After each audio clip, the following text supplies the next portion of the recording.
नमस्कार। हमारा आज का विषय है economic planning in India, Bharat में आर्थिक नियोजन। यह एक ऐसा विषय है जिसको जाने बिना चाहे इंडियन इकोनॉमी हो, डेवलपमेंट इकोनॉमिक्स हो, ये कंप्लीट ही नहीं होगी।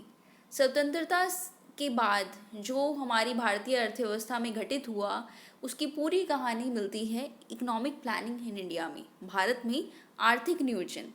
आज हम पढ़ेंगे कि नियोजन का अर्थ क्या होता है, नियोजन के उद्देश्य क्या हैं और नियोजन के प्रकार क्या हैं।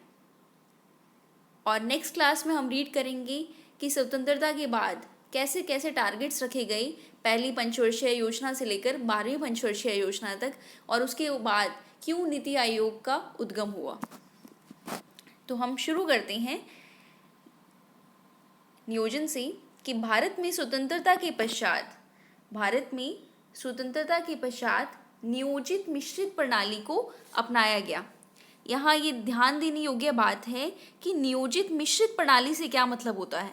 मिश्रित अर्थव्यवस्था का मतलब है जिसमें निजी तथा सार्वजनिक दोनों ही क्षेत्र की महत्वपूर्ण भूमिका है।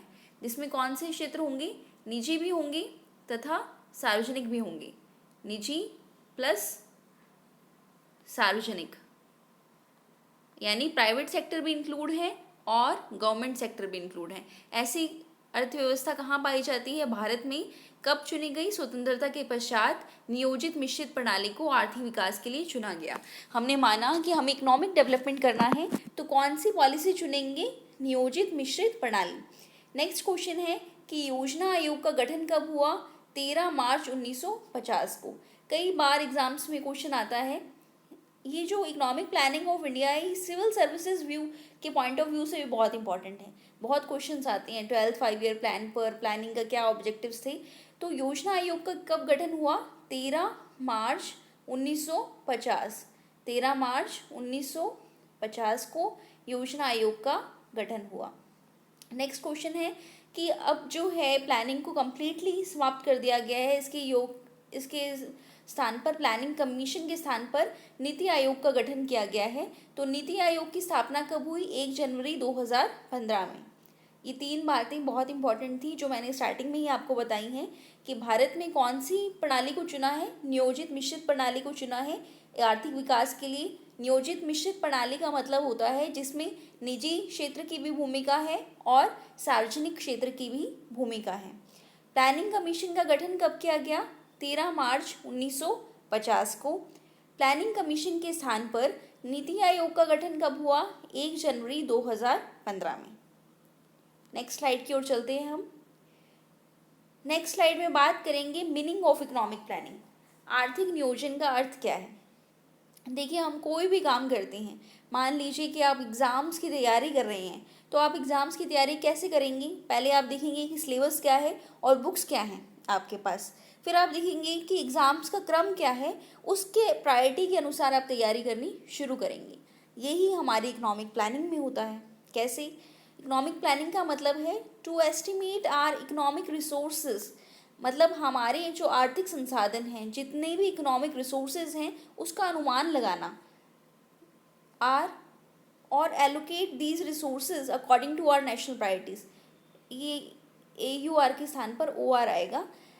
इसका मतलब है to estimate our economic resources, मतलब जितने भी आर्थिक संसाधन हैं पहले उसका अनुमान लगाओ, और allocate these resources according to our national priorities, जितनी भी हमारे राष्ट्र की प्राथमिकता है उसके अनुसार इन संसाधनों का आवंटन करो। जैसे 1950s के बाद क्या हुआ कि हमारे देश में जो मोस्टली 60 to 70% पॉपुलेशन थी वो डिपेंडेंट थी किस पर? एग्रीकल्चर पर। तो हमें पता चला कि हमारी जो प्रायोरिटी है सबसे पहले कहाँ काम करने की? कृषि क्षेत्र में है। तो हमने पहली पंचवर्षीय योजना में किस पर फोकस रखा? कृषि पर फोकस रखा। तो यही हम प्लानिंग में करते हैं कि जितने भी राष्ट्र में संसाधन है पहले उसका अनुमान लगा लो, फिर उन संसाधनों को प्रायिकता के अनुसार बांट दो। भाई हमारी जो प्रायिकता कहाँ है उसके अनुसार पहली प्रायिकता किसको दी जाए उसको दे दो। सपोज हमारे भारत में निर्धनता है तो जो भी पॉलिसीज बनी वो किसको ध्यान में रखकर बनी? निर्धन व्यक्तियों को ध्यान में रखकर बनी। यही होती है क्या? प्लानिंग। हिंदी में देखिए, आर्थिक नियोजन का अर्थ है स्वीकृत राष्ट्रीय प्राथमिकताओं के अनुसार देश के संसाधनों का विभिन्न विकासात्मक कार्यों में प्रयोग करना। स्वीकृत राष्ट्रीय प्राथमिकताओं के अनुसार भी जो भी राष्ट्र की प्राथमिकताएं हैं उसके अकॉर्डिंग जो देश के संसाधन हैं उनका विभिन्न विकासात्मक कार्यों में प्रयोग करना। नेक्स्ट स्लाइड में हम देखेंगे कि नियोजन के उद्देश्य क्या हैं। आर्थिक नियोजन के उद्देश्य देखिए, उद्देश्य और लक्ष्य, आज की स्लाइड में हम उद्देश्य पढ़ेंगे और नेक्स्ट स्लाइड में लक्ष्य पर बात करेंगे। लक्ष्य क्या होता है? लक्ष्य एक होता है। जैसे हम कहें कि 12th 5 ईयर प्लान का लक्ष्य क्या है, तो हम कहेंगे तीव्र और अधिक समावेशी धारणीय विकास करना, जबकि उद्देश्य अनेक हो सकते हैं। तो यहाँ पर उद्देश्य बहुत सारे हैं और जब मैं नेक्स्ट जब क्लास लूँगी तब बात करूँगी कि फर्स्ट 5 ईयर प्लान में एक ही कौन सा लक्ष्य निर्धारित किया गया। लक्ष्य एक होता है, उद्देश्य बहुत सारे हो सकते हैं। उद्देश्य जो है वो लक्ष्य प्राप्त करने के साधन होते हैं। दोबारा सुनिए कि जो उद्देश्य हैं वो लक्ष्य प्राप्त करने के साधन होते हैं।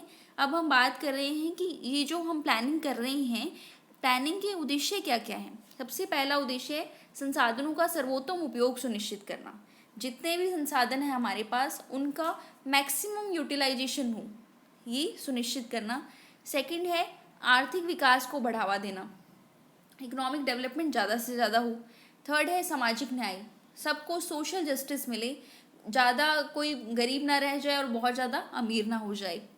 पूर्ण रोजगार की प्राप्ति, सभी को रोजगार मिले।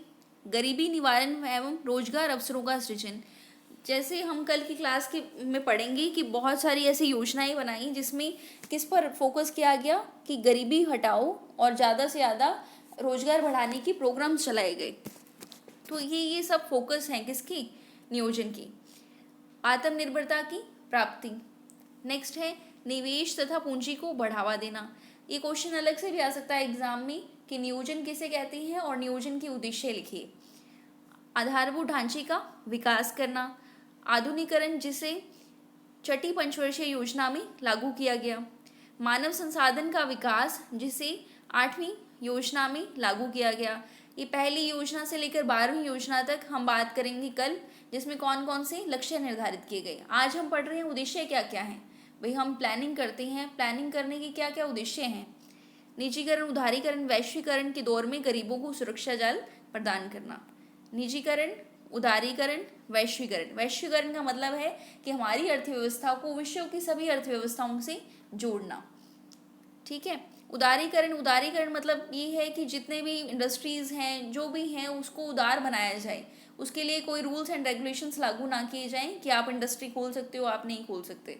प्राइवेट सेक्टर को भी पूरी आज़ादी दी जाए। निजीकरण, उदारीकरण, गरीबों को सुरक्षा जाल प्रदान करना, ये सब क्या है? नियोजन के उद्देश्य हैं, जिसमें हमने पढ़ा कि पूर्ण रोजगार होना चाहिए, सामाजिक न्याय होना चाहिए, आत्मनिर्भरता की प्राप्ति होनी चाहिए, निवेश व पूंजी को बढ़ावा देना चाहिए। ये सब नियोजन के उद्देश्य हैं। नेक्स्ट स्लाइड की ओर चलते हैं हम। अब बात आती है कि नियोजन के प्रकार क्या हैं, टाइप्स ऑफ प्लानिंग क्या है। टाइप्स ऑफ प्लानिंग में पहला आता है राज्य के हस्तक्षेप के आधार पर, गवर्नमेंट की इंटरफेरेंस के आधार पर। इसको विस्तार से हम आगे वाली स्लाइड्स में पढ़ेंगे। इन शॉर्ट मैंने यहाँ बता रखा है आपको कि राज्य अगर हस्तक्षेप करे तो 2 प्रकार की प्लानिंग्स होती हैं। एक तो होती है आदेशात्मक और दूसरा होता है निर्देशात्मक। आदेशात्मक को इंग्लिश में कहते हैं इंडिकेटिव प्लानिंग। आदेशात्मक को इंग्लिश में कहते हैं इम्पेरेटिव प्लानिंग, और निर्देशात्मक को कहते हैं इंडिकेटिव प्लानिंग। लक्ष्य प्राप्ति की रणनीति के आधार पर ये 2 प्रकार के होते हैं, संरचनात्मक नियोजन और क्रियात्मक नियोजन। लक्ष्य प्राप्ति की रणनीति के आधार पर 2 प्रकार के होते हैं, संरचनात्मक नियोजन और फंक्शनल क्रियात्मक नियोजन। योजना निर्माण की प्रक्रिया के आधार पर 2 प्रकार के होते हैं, केंद्रीकृत नियोजन और विकेंद्रीकृत नियोजन, सेंट्रलाइज्ड और डिसेंट्रलाइज्ड। क्षेत्रीय व्यापकता के आधार पर भी 2 प्रकार के होते हैं, राष्ट्रीय नियोजन और क्षेत्रीय नियोजन। तो ये थे नियोजन के प्रकार। कई बार क्वेश्चन आता है कि टाइप्स ऑफ प्लानिंग बताओ। प्लानिंग के कितने टाइप्स हैं? राज्य के हस्तक्षेप के आधार पर, आदेशात्मक, निर्देशात्मक, इम्पेरेटिव और इंडिकेटिव। लक्ष्य प्राप्ति की रणनीति के आधार पर, संरचनात्मक और क्रियात्मक। योजना निर्माण की प्रक्रिया के आधार पर, केंद्रीकृत और विकेंद्रीकृत। क्षेत्रीय व्यापकता के आधार पर, राष्ट्रीय नियोजन और क्षेत्रीय नियोजन। नेक्स्ट स्लाइड की ओर चलते हैं हम। तो जो मैंने आपको 4 प्रकार बताए थे उसमें पहला आता है राज्य हस्तक्षेप के आधार पर, जिसमें आएगा आदेशात्मक नियोजन और निर्देशात्मक नियोजन। तो हम पढ़ते हैं आदेशात्मक नियोजन क्या है।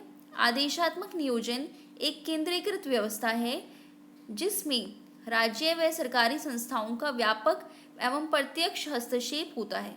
मतलब जो राज्य है, ये सरकारी संस्थाएं, होल कंट्रोल किसका होता है, गवर्नमेंट का कंट्रोल होता है। योजनाओं के निर्माण एवं क्रियान्वयन को सुनिश्चित करती है। जो योजनाओं का निर्माण करती है और उनका क्रियान्वयन, मतलब पॉलिसी भी कौन बनाए, गवर्नमेंट बनाए, और उसको एग्जीक्यूट भी कौन करे, गवर्नमेंट करे। जैसे गवर्नमेंट ने पॉलिसी बना ली कि चाहे प्रधानमंत्री जन धन योजना, एग्जीक्यूशन भी सेंट्रल लेवल पर ही हो। निर्णय प्रक्रिया केंद्रीकृत होती है, जो सारे डिसीजंस लेने हैं वो है कौन लेगा, गवर्नमेंट लेगी, सेंट्रल गवर्नमेंट लेगी। इसे केंद्रीकृत नियोजन कहते हैं। देखो, आदेशात्मक नियोजन और केंद्रीकृत नियोजन एक ही बात है। आदेशात्मक नियोजन का मतलब है कि होल डिसीजन कौन लेता है, केंद्र सरकार लेती है। भारत में जो पहली से लेकर चौथी पंचवर्षीय योजना थी ना, फर्स्ट से लेकर कौन सी, 4 तक, वो किस पर आधारित थी, आदेशात्मक नियोजन पर आधारित थी। बहुत सारे लक्षण जो है उसमें आदेशात्मक पर मिलते हैं। नेक्स्ट है, आदेशात्मक का सीधा सा मतलब है कि योजनाओं का निर्माण और क्रियान्वयन कौन करेगा, केंद्र सरकार करेगी। होल उत्तरदायित्व किसका होगा, केंद्र सरकार का होगा। निर्देशात्मक नियोजन एक विकेंद्रीकृत व्यवस्था होती है। विकेंद्रीकृत मतलब अपनी जो पावर्स है उसका डिस्ट्रीब्यूशन हो जाता है। कैसे होता है, देखिए, जिसमें राज्य व सरकार का सांकेतिक व परोक्ष हस्तक्षेप होता है। कंट्रोल होता है लेकिन परोक्ष कंट्रोल होता है। इसमें सरकार केवल नीतियां बनाने का कार्य करती है, क्रियान्वयन निजी क्षेत्रों को दे दिया जाता है। गवर्नमेंट क्या है, नीतियां बनाती हैं लेकिन इसका जो क्रियान्वयन है वो निजी क्षेत्रों को दे दिया जाता है। जैसे आदेशात्मक में क्या है कि गवर्नमेंट ही नीतियां बनाएगी और गवर्नमेंट इंस्टीट्यूट से एग्जीक्यूट करेंगे। लेकिन निर्देशात्मक में क्या होता है, गवर्नमेंट पॉलिसीज बनाती है लेकिन प्राइवेट इंस्टीट्यूशंस भी एग्जीक्यूट कर सकते हैं। ये जो पॉलिसी है ये सहभागिता पर आधारित होती है, उत्पीड़न पर आधारित नहीं होती। भारत में जो 8वीं पंचवर्षीय योजना की बात हुई ना, वो निर्देशात्मक नियोजन पर आधारित है। आई होप आप समझ रहे होंगे कि आदेशात्मक नियोजन में होल कंट्रोल किसका होता है, गवर्नमेंट का, केंद्र सरकार का होता है कि केंद्र सरकार ही नीतियां बनाएगी और एग्जीक्यूट करेगी। जबकि निर्देशात्मक नियोजन में एक विकेंद्रीकृत व्यवस्था होती है। विकेंद्रीकृत मतलब कि अपनी पावर्स का डिस्ट्रीब्यूशन हो जाता है, केंद्र केवल नीतियां बनाती है और उसको एग्जीक्यूट जो है वो प्राइवेट सेक्टर्स भी कर सकते हैं। सेकंड आता है संरचनात्मक तथा क्रियात्मक नियोजन। इंग्लिश में कहते हैं स्ट्रक्चरल और फंक्शनल प्लानिंग। यदि आर्थिक लक्ष्य प्राप्ति के लिए संसाधनों का वर्तमान स्वामित्व के ढांचे, उत्पादन की विधि, संस्थागत व्यवस्था में आमूलचूल परिवर्तन कर दिया जाए तो यह संरचनात्मक नियोजन कहलाता है। यदि हमें कोई इकोनॉमिक ऑब्जेक्टिव, लक्ष्य प्राप्त करना है, कोई हमें टारगेट प्राप्त करना है, तो हम क्या करें, जो स्वामित्व का ढांचा है, उत्पादन की जो विधि है, जो संस्थागत व्यवस्था है, उसमें पूरा चेंज कर दें। तो इसमें इसे कौन सा कहेंगे, संरचनात्मक नियोजन। जैसे हम बैंकों का राष्ट्रीयकरण किया या फिर भूमिगत सुधार किए, इसमें हमने आमूलचूल परिवर्तन कर दिया, तो ये कौन सा नियोजन आ गया, संरचनात्मक नियोजन। सेकंड है कि यदि आर्थिक लक्ष्य प्राप्ति के लिए संसाधन, स्वामित्व के ढांचे, उत्पादन की विधि, संस्थागत व्यवस्था में कोई मूलभूत परिवर्तन लाने की बजाय अनुकूलतम दोहन की नीति अपनाई जाए तो उसे क्रियात्मक नियोजन कहते हैं। जैसे अब हरित क्रांति की नीति अपनाई, इसमें मूलचूल परिवर्तन नहीं लेकर आए, इसमें हमने क्या किया, कुछ एक पॉलिसी, एक स्ट्रेटेजी अपना लेते हैं, तो ये है क्रियात्मक नियोजन। क्रियात्मक नियोजन समय विशेष पर प्रचलित अथवा अस्तित्वमान सामाजिक आर्थिक ढांचे को बनाए रखने, उसे मजबूती देने, वर्तमान ढांचे की मरम्मत को अपने लक्ष्य बनाता है। भाई जो भी ढांचा चल रहा है उसकी मरम्मत की जाए, और संरचनात्मक में है कि कंप्लीटली चेंज कर दिया जाए। ठीक है, नेक्स्ट चलते हैं हम केंद्रीकृत नियोजन तथा विकेंद्रीकृत नियोजन। केंद्रीकृत नियोजन में योजनाओं का निर्माण एवं क्रियान्वयन का कार्य राज्य एवं शीर्ष केंद्रीय संस्था द्वारा किया जाता है। केंद्रीकृत नियोजन में योजना को बनाना और योजना को एग्जीक्यूट करना, ये काम किसके द्वारा किया जाता है? केंद्रीय संस्था के द्वारा किया जाता है। इसे ऊपर से नीचे की ओर नियोजन कहते हैं। कई बार क्वेश्चन आता है ये कि निम्न में से कौन सा नियोजन ऊपर से नीचे की ओर नियोजन कहलाता है? तो वो है केंद्रीकृत नियोजन। केंद्रीकृत नियोजन का मतलब है कि कोई भी योजना बनाना, पूरा करना, निरीक्षण करने का उत्तरदायित्व केवल केंद्र सरकार का होता है। विकेंद्रीकृत नियोजन में योजनाओं का निर्माण, क्रियान्वयन केंद्र सरकार, राज्य सरकार, स्थानीय सरकार, निजी क्षेत्र एवं आम नागरिक की सहभागिता होती है। विकेंद्रीकरण में जैसे अब पंचायती राज के चुनाव थे, पहले क्या था कि पूरा एक स्टेट गवर्नमेंट सेंट्रल लेवल पर चुनाव होते थे, लेकिन धीरे धीरे 1954 और जब जनता सरकार आई तब इन्होंने पंचायती राज के इलेक्शंस जो हैं वो स्टार्ट किए। ग्राम पंचायतों की भागीदारी बढ़ी। 77 से 79 में भारत ने विकेंद्रीकृत योजना मॉडल को प्रयोग में लाया। तो इसमें क्या है, स्थानीय निकाय, स्थानीय सरकार की भी इम्पोर्टेंट भूमिका होती है, सरपंच, पंच की भी इम्पोर्टेंट भूमिका होती है। इसे कहते हैं विकेंद्रीकृत नियोजन। इसके द्वारा लोकतांत्रिक प्रक्रिया को और अधिक मजबूती मिलती है। क्यों? क्योंकि जब हमें ग्रास रूट लेवल पर बात पता है, यदि हमें ग्रामीण स्तर से बात पता है, तो लोकतंत्र और मजबूत होगा। आई होप आप समझ गए होंगे। विकेंद्रीकृत नियोजन में योजनाओं का निर्माण व क्रियान्वयन केंद्र सरकार, राष्ट्रपति, प्रधानमंत्री, राज्य सरकार, मुख्यमंत्री, स्थानीय सरकार, नगर पालिका, नगर परिषद, निजी क्षेत्र, प्राइवेट सेक्टर, आम नागरिक, सबकी सहभागिता हो जिसमें, उसे कहते हैं विकेंद्रीकृत नियोजन। अब जब हम नीति आयोग पढ़ेंगे तब हम ये भी पढ़ेंगे कि जो नीति आयोग का कंसेप्ट है वो नीचे से ऊपर की ओर प्रत्यागम लेकर चलती है, जबकि प्लानिंग कमीशन का जो कंसेप्ट है वो ऊपर से नीचे की ओर प्रत्यागम लेकर चलता है। राष्ट्रीय नियोजन, क्षेत्रीय नियोजन।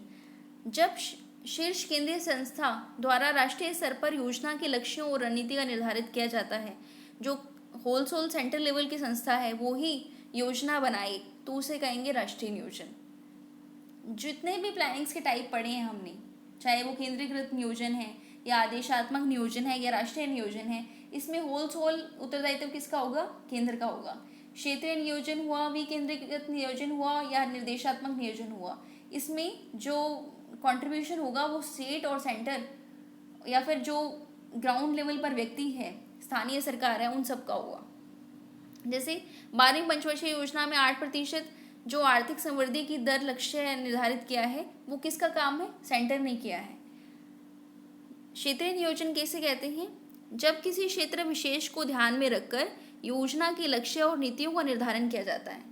कोई पर्टिकुलर एरिया को ध्यान में रखा जाता है, उसको ध्यान में रखकर लक्ष्य और नीतियों का निर्धारण किया जाता है।